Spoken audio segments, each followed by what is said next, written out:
Ahoy, you all. Hello. It is Tease. Good day. Good afternoon, good evening. I hope all are well. I hope all are safe. So, up early after the meridian, and I thought I'd put a bug in the ears of the children and the parents.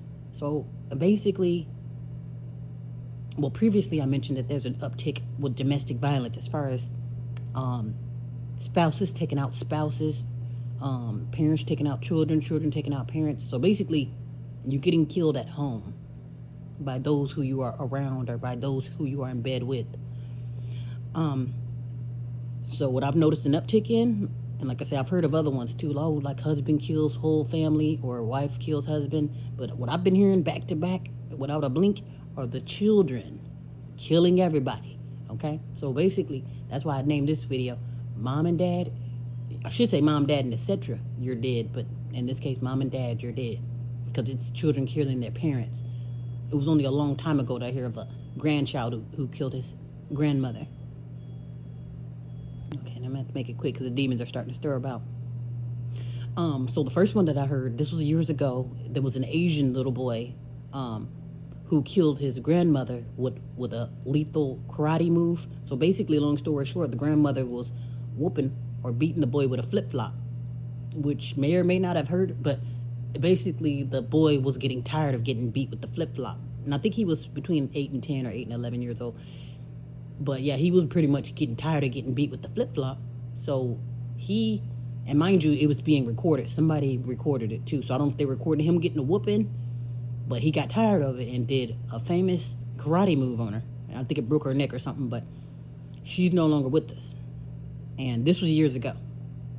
The latest ones that I heard was, and I think this happened sometime, yeah, it was this month. So the latest one, but it was two of them this month, as far as who hit the news. The first one I heard about was a young boy, whose father, I guess he's like overly loving of his children. Like, oh, I know I've been away in prison, I made bad decisions, and I wasn't there for you guys, but now that I'm out, I just want to show you that I love you, and I just want to shower you with love. And that sounds harmless, right? Wrong. His eldest son, I want to say he was maybe 15 or 16. I would say between 14 and 16. I didn't get his exact age, but he was fed up. Some called him weird. It's like, okay, well, your dad's showering you with love. Why are you acting so weird? Why are you standoffish? Why don't you appreciate anything? He's drowning you with money and kisses and love. And I'm thinking the young boy probably found offense with that, because I don't know if maybe the young boy found that weird. Why is my dad all over me, kissing and licking all over me in the name of love and calling me fat daddy?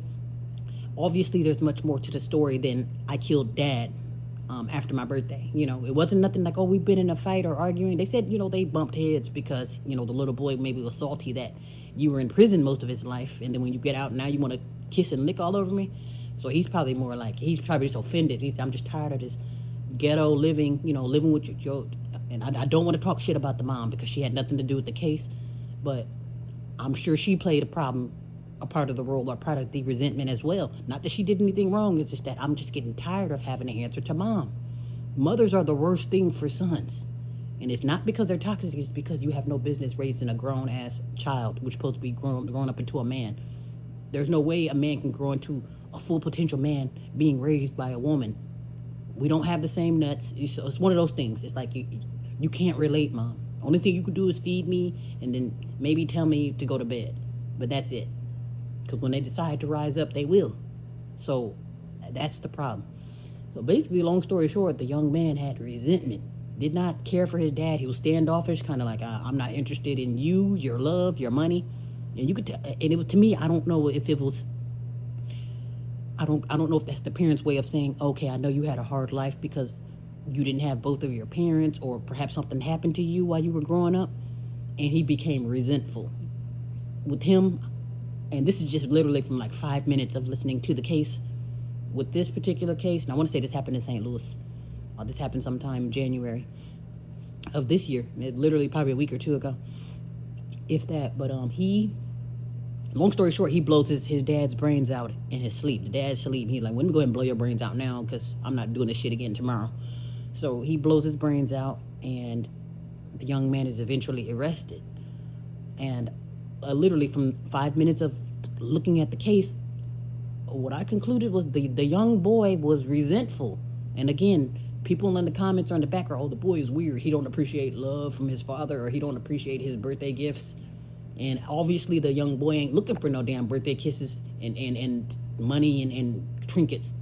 He wants to know where the fuck his dad is, who you want to just now be released from prison, and then you want to whip me into shape. So I'm thinking that's why the young boy was kind of upset. Like, here I am in the streets because your ass, and I'm speaking from the young boy's point of view, because they tend to ignore the youth, and you wonder why you get murdered now. Like I say, right now it's the youth that's going to be the death of you, because they're out there on their own, and if they lash out, it comes with the territory. So I'm going to speak for the 16-year-old boy. I'm in the streets because your bitch ass wasn't here, Dad. So now I'm in the streets, and like I say, remember, Mom can't do nothing with, because he's a young man. He's growing up, so that means it's only a matter of time before he rises up and tell you what he ain't going to do, or slap you and still go back to the streets. As far as, the mom telling him, oh, sit down, Johnny. No. So basically, long story short, the young man, he was in the streets real bad, because that's all he knows. If you're not getting raised by father, the streets will raise you. And so by the time the father gets released from jail after 20, 30 years, or basically after being out of the boy's life to the point where the young boy resents him. Your bitch ass wasn't here for me. And this is what I'm just saying, I'm speaking from his point of view. Your bitch ass wasn't there for me, and then here you are getting out of prison trying to whip me into shape, telling me you want me to be educated, you don't want me to be raggedy like you don't want me to end up in prison, you want me to make something of myself, which sounds great, but you gotta live by example. You can't be fresh out of prison and then want to whip me into shape. Mind you, you left me to the streets. Or you left me with this single mother. However you slice it, it still boils down to disaster. And long story short, the young man, he resented his father, to the point where, that's your ass. You can shower with me with all the love, kisses, and money as you want. I don't care for you. I don't appreciate you trying to whip me into shape when you ain't shit. A felon trying to tell me, and there's nothing wrong with you saying, hey, you don't want to end up like me. There's nothing wrong with that, but the fact that you weren't here to the point where I'm already in the streets, and then you get out of prison and you want me to beat me out of the streets, that's your ass, Dad. And that's what happened. Dad gets his brain blown out in his sleep, and the child gets called ungrateful and weird, and like, no, you don't know the story of it. Obviously something happened to the young man, which is why he has it out for his parents. Mom might get it too, to tell you the truth, because it's kind of one of those things where it's like, children tend to blame their parents. Like, if I'm the single mother, you ran Dad off, or you ruined my life. Somebody got to take the blame. But long story short, in this particular case, the dad took the blame. How you going to be a well-known criminal in prison to the point where I'm in the streets now because your bitch ass ain't here, and then now you want to act surprised, the world want to act surprised when I blow your brains out in your sleep? I'm just like, hello. And then I got many questions about that too. Where you get the gun? It's so many, like I said, it's much more to the story, but just that short part, most of it is because of resentment, okay? Resentment. The another one too, I don't even know where this was, Cincinnati.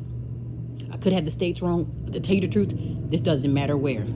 To tell you the truth, it doesn't matter where this happened. These damn sound effects want to kick in at the same time. It doesn't matter where it's happened because it can happen anywhere. This latest story, and I don't know what the hell happened with this too, but I think it was was it 11-year-old? I want to say 11-year-old boy, if I'm not mistaken. I don't know what happened with this one, but the 11-year-old called 911. I just killed Dad. Mind you, you talking in your sweet child voice. I just killed Dad. And I'm thinking like, hello. Now to me this is getting creepy. Now he didn't kill Dad on purpose, like I accidentally pushed him down the stairs, accidentally blew his brains out. No. Once he killed Dad for whatever reason, he gets on, hi, my name is Billy. I just killed Dad. Like, what? And mind you, this shit ain't nothing new. It's just at an all-time high. That's why it's back to back to back. You'll think like, oh, what? This is unbelievable. I can't believe that the child killed their parents. Like, I can promise you this ain't nothing new. Children have been killing their parents for years and years. It just hasn't been back to back. Like, okay, I'm going to kill my parents. You kill your parents. He's going to kill her parents. It's not something like that. You see what I'm saying? It's not like back-to-back news every day versus every 10 years I might kill my parents. You see? Right now, it's back to back to back. If I go Google children kill parents, I'm going to be up all night looking at the cases. You see what I'm saying? So it's back to back to back. Same way it's back to back to back with wife killing husband, husband killing wife, or wife and husband killing children and then going to have lunch. That ain't nothing new. I'm just saying it's at an all-time high. It's happening back to back to back now. And it's not every few years anymore or every other day. It's every second. Yeah, so to the parents out there to whom needs to hear it, you might want to sit down and listen to your children. If your children are acting weird, quote unquote, or if they're telling you they're going to kill your ass, you better believe that they mean business and they have nothing to lose, obviously. Because there's something about this generation where they feel alone. They feel like you set them up or you left them for dead. These children, they feel abandoned. They feel used, abused. They feel unloved, unwanted. Because if you think about it, the average everyday child, even if you have a home where they're trying to whip you into shape, oh, get well, you don't want to be in the street, you should make something of yourself. There's still something missing within that child, which makes them feel like they feel isolated or they feel like they're not being heard. And maybe it's not an education, maybe it's not love that they're looking for. They probably just want to be heard. Listen to them. Because trust me, you get plenty of warnings. The children who killed their parents or the parents you get plenty of warnings before it happens. The lashing out is a warning. If you're swinging on mom and dad, that's your warning that coming soon your ass is going to have a bullet in between your eyes. And that's to say the least. So it's one of those things where if they're showing signs, you don't slap them and tell them you're being ungrateful. You might want to listen. But go get some hearing aids from CVS and listen to everything that they're... I don't even care if it sounds far-fetched. Oh, you want a car at 16? Even if you don't want to be the type of parents where it's like, oh, well, I'm not going to buy you a car because you're ungrateful. If they absolutely want a car, okay, well, go send them to the automotive shop. You build a vehicle and it's all yours. You see what I'm saying? Have it set up to where you can keep them busy. They want a vehicle, here you go. Build it up, fix it up or whatever. Put some oil in it or gas, whatever it needs. Give them something to be productive about. Okay, I do want a car. This is going to keep me from killing mom and dad while I'm building this vehicle, and then therefore, if need be, I can leave and go find a clue. But no, I think the way that parenting happens these days or in this generation, it's very unhealthy. Either both parents are there, and if both parents are there, they're doing shady business. You see what I'm saying? Something's going on with the children, and you're not listening. And everyone's not being abused, but they're obviously not being heard. So they feel isolated, and to tell you the truth, they feeling like they don't have nothing to lose, which is why they keep killing their parents back to back, and they don't leave the scene either. I'm like, good God, that's what's just making it like, you thought you had to watch out for these? No, watch out for the youth, because I think they're more savage than your everyday criminal, because not only do they have to battle with themselves, they have to battle with the world. The world is coming after me, and then here you are adding to it. You see what I'm saying? They have to make sure they don't get eaten by the wolves because they were left for dead. And then when they become a savage beast, you want to act surprised? No. I'm actually very understanding of that. These youth are savages because they were left for dead. And the only way to survive is you eat or be eaten. Okay? So that's why you're going to see much more children. They're like, oh, these YNs are robbing and killing us. Well, where are the YNs' parents? Somewhere not giving a damn. And then they wonder why their asses are next too. You see what I'm saying? So you're going to have hell to pay if you don't listen to your children. Children are the future. And if their future's going to take you out, then so be it. Because to tell you the truth, before I throw this in and shut up, most people, when I say people will be taken out through domestic violence or people fall to your right and left, that's because most of the time it's those who are around you who's going to take you out. In a civil war, it's your neighbors that are going to have you to where you don't have any grocery store to go to, where there's no power, or it's a civil unrest. It's not safe out there because of your surroundings. It's the people. Trust me, the people are going to take each other out. During a civil war, you put people who got a problem, I don't believe in this or I do believe in that, put them in a room for 5 minutes by themselves. Within 5 minutes, they're going to take themselves out. It's your surroundings. It starts at home, okay? So to whom needs to hear it, those with children out there who you don't listen to or don't give a damn about, you might want to get your shit together, okay? Get your shit together and be well.